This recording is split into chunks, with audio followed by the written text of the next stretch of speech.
Hola a todos y bienvenidos al canal. Yo soy Cris y esto es de Cosas Varias Vlogs. ¡Empezamos! La institutriz es una de las figuras más conocidas de la vida y la literatura de mediados de la época victoriana. Quien no conoce la novela o la película Jane Eyre. Por cierto, la forma de pensar, la visión que tiene sobre el mundo que la rodea y la manera de actuar de Jane, la institutriz protagonista, y el modo en el que la novela aborda los temas de clase, sexualidad, religión y feminismo, hizo que se considerara esta obra como una crítica social en su época. La institutriz victoriana era una especie de niñera, profesora, educadora y amiga que solía ejercer su profesión en un hogar privado. Aunque estas mujeres vivían en mejores condiciones y eran más consideradas por la familia que los otros miembros del personal doméstico, sus vidas y trabajos eran igualmente difíciles y a menudo solitarios y tristes.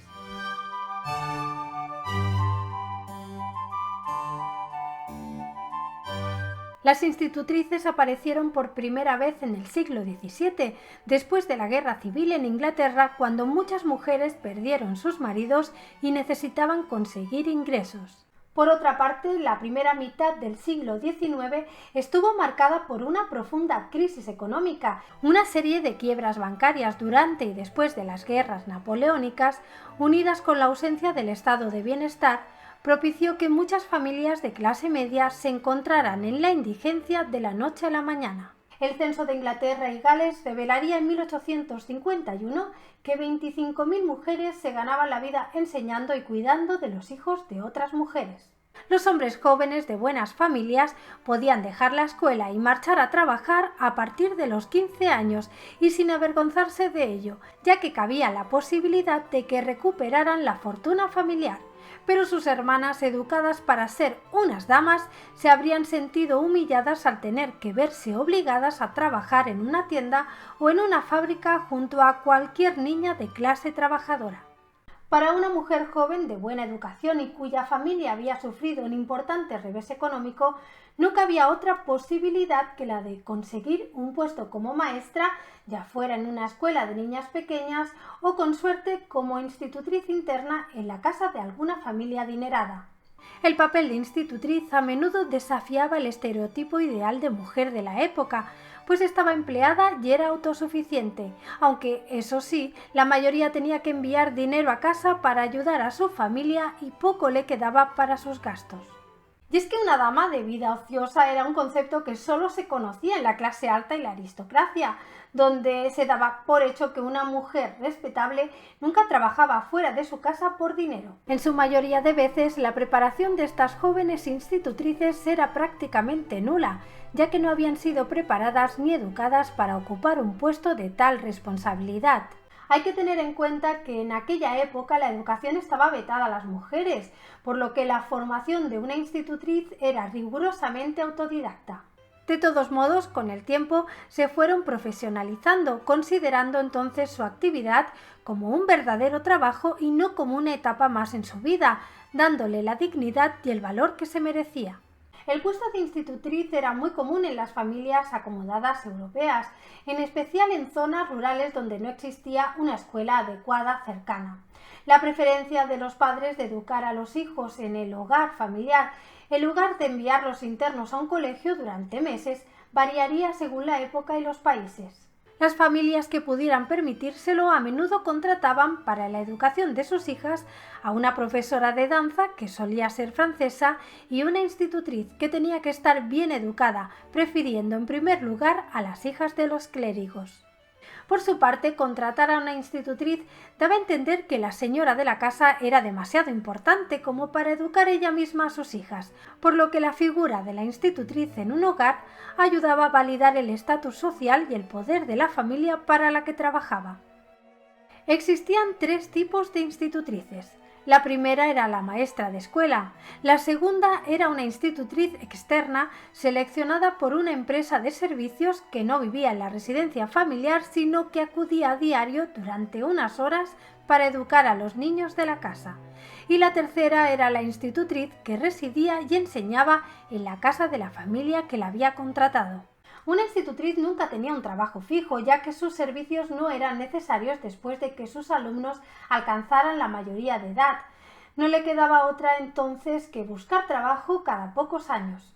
Una institutriz preparada y educada por alguna de las mejores instituciones inglesas podría solicitar un salario de 100 libras, pero la gran mayoría, sin esa clase de preparación, se tenía que conformar con un sueldo muchísimo menor. Esto era en parte debido a que un gran número de jóvenes de buena familia, pero con problemas económicos, buscando asegurarse un techo en una casa respetable, habían elegido el mundo de la enseñanza, lo que propició en un momento dado a que fueran muchas, demasiadas las candidatas dispuestas para optar a este puesto y aceptar el trabajo por un salario extremadamente bajo. Y es que el sueldo de la mayoría de institutrices era de alrededor de 25 libras por año, unos $3.000 o 2.500 euros de hoy en día. No era extraño entonces que terminaran empobreciéndose antes de llegar a los 40 años sin haber podido ahorrar para los años de vejez. Además, y pese al sueldo miserable que solían cobrar, a menudo tenían que lidiar con niñeras demasiado permisivas, madres histéricas y niños mimados y rebeldes. Por otra parte, si querían conservar el puesto, no podían negarse a remendar la ropa de los niños y aceptar trabajos más propios del servicio doméstico que de su posición. Y es que al mínimo fallo o error, o considerado como tal por la familia, la institutriz era despedida inmediatamente, quedándose en la calle con la única esperanza de encontrar en el más breve tiempo posible un nuevo puesto de trabajo. La situación de las institutrices generó un debate que fue especialmente activo desde 1840 hasta final de siglo, con el objetivo de realizar mejoras significativas en las condiciones de empleo de estas mujeres. En 1841 se fundó la Asociación Benéfica de Institutrices.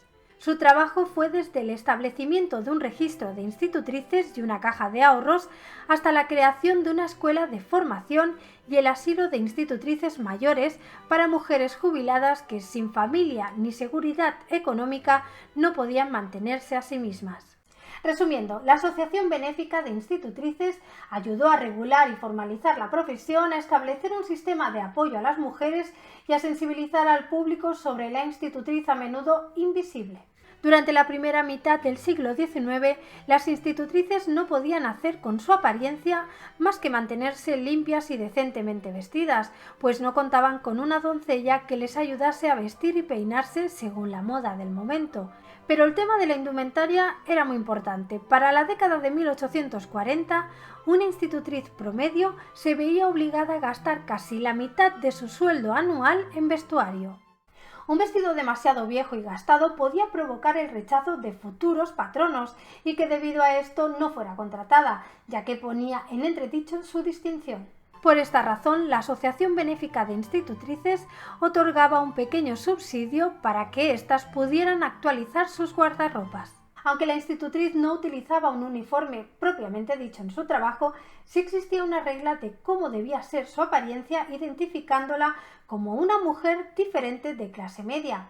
Por otra parte, la vestimenta debía ser sencilla y cómoda, ya que trabajaba con niños y esto implicaba más actividad física. La institutriz solía vestir una falda larga y lisa que acostumbraba a ser de color gris o negra y una blusa abotonada hasta el cuello. Por último, un cinturón negro y como calzado unas botas. El cabello generalmente lo peinaba hacia atrás, enrollándolo en un simple moño o en trenzas entrelazadas entre sí. Podían adornarlo con pequeñas peinetas. A menudo completaban su ropa con detalles menos serios, como cuellos blancos, alguna cinta de la que colgaba un medallón, broches o diferentes bordados. También usaban sombrero para el exterior o capas con capuchas y amplios chales. Era importante que el conjunto aparentara la pulcritud y sencillez que se esperaba encontrar en el carácter y el comportamiento de la persona que lo lucía. Existía la creencia de que estas mujeres, que debido a su mala suerte se habían visto con la necesidad de trabajar, debían reflejar esto de algún modo en su apariencia. Este atuendo sobrio se debía en parte a la posición subordinada de las institutrices en la familia, pero también al hecho de que se trataban de mujeres jóvenes, a veces muy bonitas, a las que se les exigía esconder su belleza para no resultar una tentación para los miembros masculinos de la casa. Una institutriz era diferente de la niñera o de la nodriza, quienes eran las encargadas de ocuparse de las necesidades físicas de los niños. La institutriz estaba a cargo de la educación de niñas y niños. Las niñas tenían entre 5 y 18 años. A veces también enseñaban a niños pequeños hasta que cumplían la edad suficiente, normalmente 8 años, cuando pasarían a un tutor o preceptor quien se encargaría de su educación. A mediados del siglo XIX, los niños comenzaron también a acudir a los colegios, la mayoría de veces internos, algo que tardarían todavía en poder hacer las niñas. Por norma general, en las grandes casas victorianas, los niños disponían de un espacio para el estudio y también una biblioteca. Era allí donde la institutriz impartía sus clases. Les enseñaba a sus alumnos lengua, caligrafía, francés, dibujo, música, baile, labores y economía doméstica. Los valores morales de las jóvenes se basaban en lo que les enseñaba su institutriz. Esto incluía el estudio de textos religiosos y código moral básico, por ejemplo, honestidad, cortesía y amabilidad. Una institutriz tenía que ser ella misma una dama para dar ejemplo e inculcar el comportamiento y los valores adecuados en sus alumnas. Para las chicas, gran parte de su educación estaba diseñada para atraer a un futuro pretendiente que estuviera a su altura en estatus social y económico. La institutriz establecía la disciplina, a veces muy rígida, en común acuerdo con los padres y convivía con sus alumnos de la mañana a la noche, por lo que la influencia que ejercía en estos era muy importante. La relación afectiva entre la institutriz y sus alumnos podía determinar la buena marcha de la educación de estos. A veces los niños se sentían más cercanos a su institutriz que a su propia madre o su padre. Esto se debía a la cantidad de tiempo que pasaba su tutora con ellos y la falta de intimidad y relación entre los niños de hogares de clase alta y sus padres. La institutriz no era incluida en los manuales del hogar con los sirvientes, sino que recibía tratamiento aparte. La razón de esto residía en el hecho de que la institutriz no era considerada como una sirviente propiamente dicha, a causa de su origen familiar. Esto derivaba en una vida llena de tensiones sociales y emocionales para la institutriz, ya que parecía no encajar en ningún lado. Los sirvientes invariablemente la detestaban, pues a pesar de ser una asalariada como ellos, en otros aspectos era tan superior a ellos como la familia a la que servían.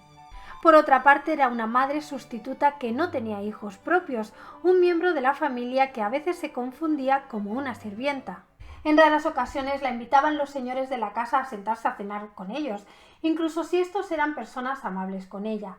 Una vez acabada su tarea con los niños, la institutriz a menudo pasaba las noches sola y en ocasiones se esperaba que usara el aula como sala de estar. Por supuesto, casarse era una forma de que la institutriz pudiera dejar por fin ese trabajo, pero no era fácil para ella conocer hombres adecuados. Esto preocupaba mucho a las señoras de la casa, pues temían que la institutriz quisiera intentar seducir y casarse con uno de los jóvenes caballeros de la familia. Por esa razón, los libros dirigidos a quien quisieran emplear a una institutriz aconsejaban se decidieran por una de modales y apariencia sencilla. También había muchos libros similares dirigidos a la institutriz, que sugerían qué enseñar y cómo manejar la relación con sus patronos. Estos tenían títulos como Madres e institutrices o La institutriz completa, un curso de instrucción mental para damas. En ocasiones la institutriz encontraba el amor y el aprecio que merecía entre algún amigo de la familia u otro miembro del servicio doméstico, como podía ser el maestro o preceptor de los jóvenes de la casa. Otras veces, cuando ya no se la requería como institutriz, pasaba a convertirse en la dama de compañía de las mujeres de más edad de la familia que necesitaban de alguien con cierta cultura y saber estar para acompañarlas en sus paseos o simplemente para conversar. Aunque la caracterización ficticia de institutrices puede encontrarse en historias escolares del siglo XVIII, las novelas sobre institutrices internas y sus relaciones con sus patronos y alumnos no aparecieron hasta el siguiente siglo. Los ejemplos más antiguos son Anécdotas de Mary o La buena institutriz de 1795 y La buena institutriz francesa de 1801. Los personajes de institutrices en esas historias son muy diferentes del prototipo del género que se desarrollaría a partir de 1830. En los primeros relatos literarios sobre institutrices se notaba un claro objetivo educativo y presentaban profesoras muy apreciadas por sus alumnos y patronos, pero en 1830 hubo un cambio notable al respecto. A partir de entonces, la institutriz como heroína aparecería normalmente retratada como una víctima de las circunstancias, sufriendo los desprecios y la hostilidad de sus señores. Los cambios económicos y sociales que tuvieron lugar a mediados de 1800 afectaron inevitablemente la posición de las institutrices y esos cambios influyeron en la línea ficticia de estas. Para entonces, si algún autor victoriano quería escribir una novela sobre una mujer joven, tenía sentido darle la ocupación de institutriz a la protagonista. Como huérfana, la institutriz tenía que abrirse camino en el mundo, viajando sola y lejos de su hogar, sin recursos económicos si las cosas no iban como se esperaba. El hecho de pertenecer a una buena familia le permitía mezclarse en los círculos selectos, pero a la misma vez el que tuviera que trabajar para ganarse la vida significaba que trataba con todo tipo de personas y vivía situaciones que habrían sido inverosímiles si la protagonista fuera una joven que vivía felizmente con sus padres. Novelas como Emma de Jane Austen ayudaron a que la institutriz se convirtiera en un fenómeno en toda regla en la ficción y la cultura popular victoriana, tanto como personaje común como punto importante de debate vinculado a cuestiones sociales fundamentales. Charlotte Bronte, en su novela Jane Eyre, describía las cadenas a las que estaban atadas las institutrices y dejaba ver que la única oportunidad de estas mujeres para cambiar su estatus social era casarse con alguien a ser posible de un nivel superior a ellas. La hermana de Charlotte, Anne Bronte, dio una visión realista de cómo era la vida de una institutriz en su novela Agnes Grey, basándose en gran medida en sus propias experiencias como institutriz durante 5 años. Y hasta aquí el vídeo de hoy. ¿Te ha parecido interesante? ¿Conocías la figura de la institutriz? Déjamelo saber en los comentarios. Personalmente, desde niña, el personaje de la institutriz siempre me ha fascinado, así que ha sido un gustazo enorme para mí buscar información para hacer este vídeo. Espero que os haya gustado tanto como a mí. Si es así, no olvidéis dejar un me gusta, compartir el vídeo y suscribiros al canal. Sin más me despido, muchísimas gracias por estar ahí, un abrazo enorme, nos vemos en el próximo vídeo, ¡chao!